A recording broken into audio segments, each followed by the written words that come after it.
Hi, I'm Justin Borgman, co-founder and CEO of Starburst, and I'm super excited to welcome you new hires to the company.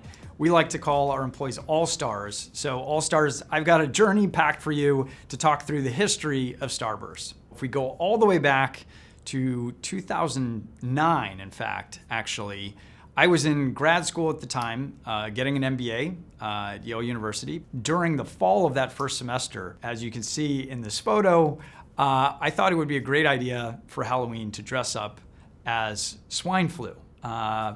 Unfortunately, karma came back to bite me, and a couple months later, I actually got swine flu. And that's a really important part of this story because ultimately it's the reason why I was stuck at home reading a research paper in the Yale Computer Science department at the time. And that paper was called HadoopDB. And it was basically this idea of how to turn Hadoop, this incredibly scalable technology that can sort of scale to handle massive amounts of information, how to turn it into a database, how to actually be able to run SQL queries and use business intelligence tools to analyze massive amounts of data at scale. You could argue that this paper was really the first ever lakehouse back in 2009. And so while I was sitting there with swine flu and reading this paper, I was actually very inspired.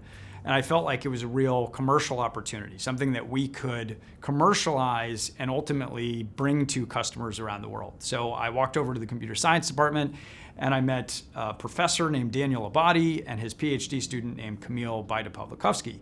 And Daniel and Kamil would ultimately become my co-founders of a company called Hadapt, which was really the commercialization of HadoopDB. And so, I think there were a lot of things in that company that we got right and some things that we learned along the way. I think in terms of the things that we got right, we were really pioneers of this idea of doing SQL analytics on a data lake, or what became known as SQL on Hadoop. We also had early visions of really just doing open source data warehousing, which was really a foreign concept at the time. And I think we kind of started a movement around doing SQL analytics at scale in a data lake.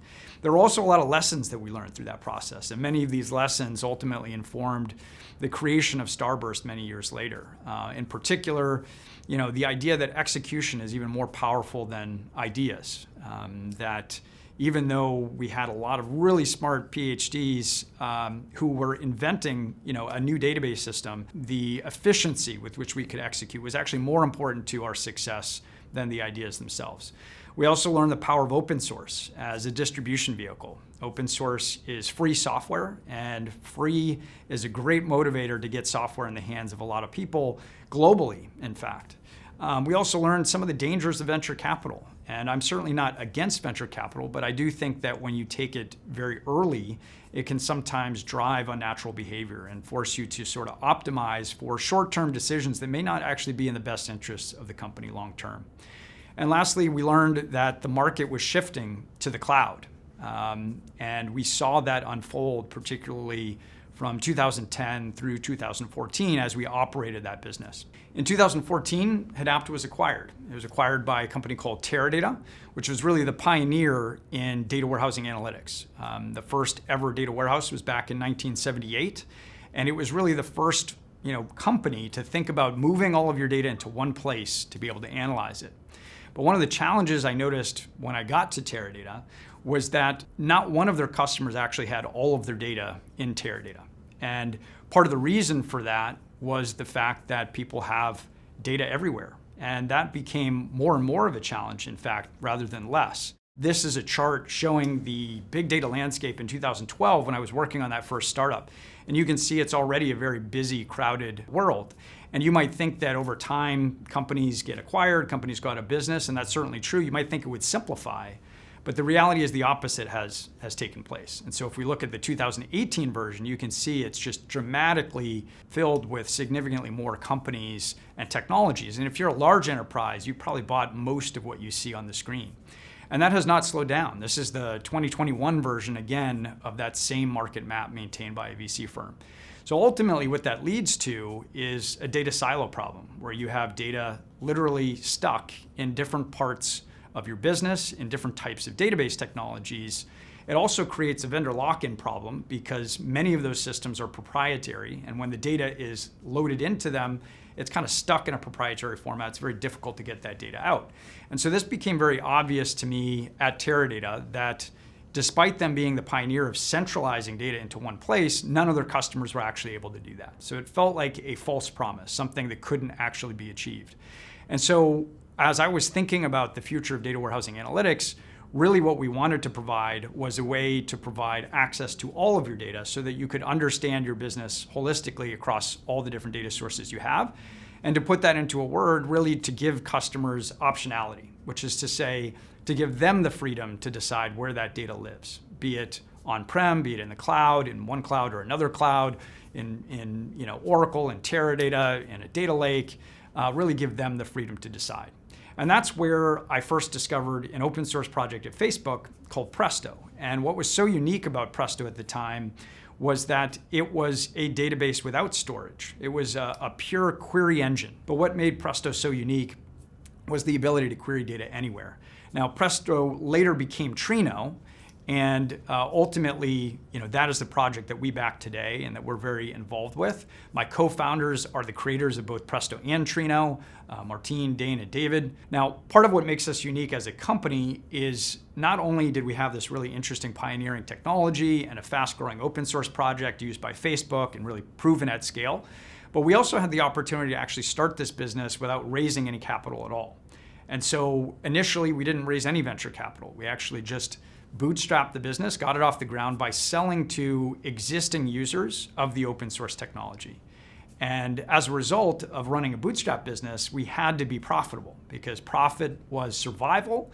You couldn't pay your payroll if you weren't profitable. And as a result, that drove a lot of interesting behavior in the early days that I think were ultimately beneficial to our success over the long run. In particular, we started with very humble beginnings. Our first office was a coffee shop, actually, just across the street from where our Boston headquarters is now today. And that was it. Rent only cost a cup of coffee. Many satellite offices located throughout the city.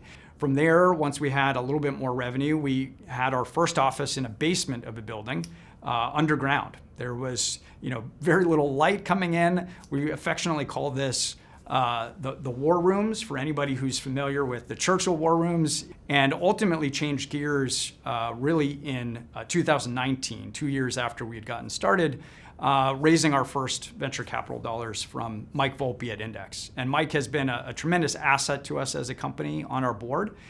Mike was an investor in so many different open source enterprise software companies like Hortonworks and Confluent and Elastic and now Cockroach.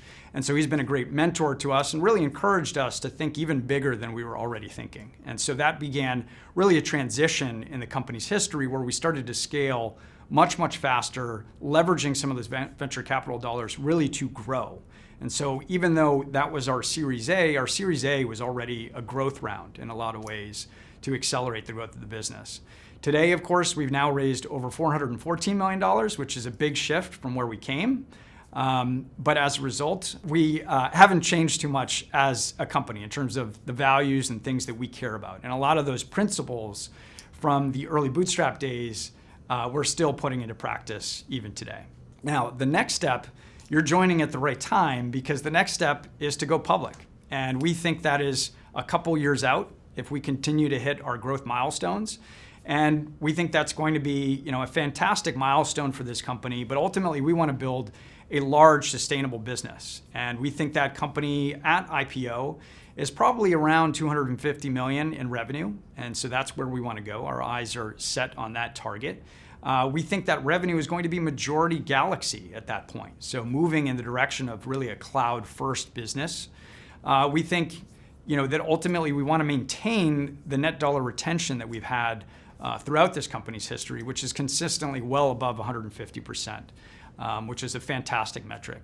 And we think we're definitely going to continue to be a global business. Of course, today already operating in EMEA and the Americas and going to expand into APAC shortly. Maybe by the time you see this, we'll be in APAC already. Thank you all for listening to this video. Super excited to see what we can all build together, and hopefully I'll meet you all very soon in person.